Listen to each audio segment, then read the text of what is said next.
Hey, we're making oatmeal snickerdoodle cookies.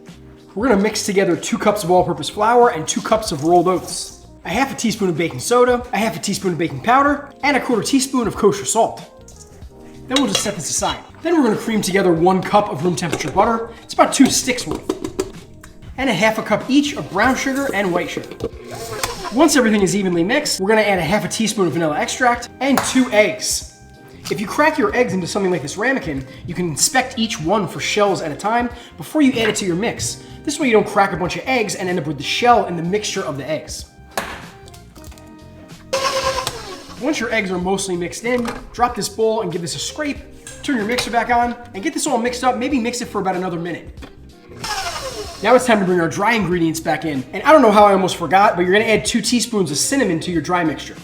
Snickerdoodles also traditionally get cream of tartar. It brings a little zippy flavor, but I never have it, so I almost always leave it out. Then we're gonna add our dry ingredients in a couple different batches.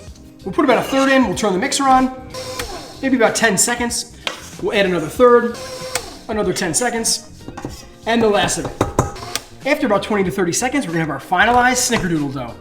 Then in a separate bowl, I'm just gonna reuse our dry ingredients bowl. You're gonna add about a 1/4 cup of regular granulated sugar and about a teaspoon of ground cinnamon. Then just get this evenly mixed up, and I'm gonna use an ice cream scoop just to scoop out balls of this cookie dough, and we'll drop our cookie dough balls right into the cinnamon and sugar. Work with a few at a time, but you're gonna coat your cookie dough balls in this cinnamon sugar.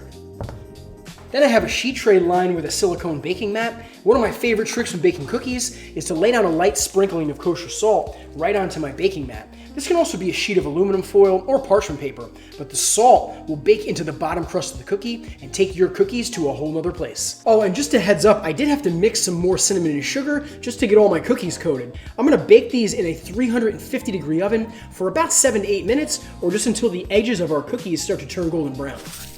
Let these cool, store them in an airtight container, and follow me if you brought the milk.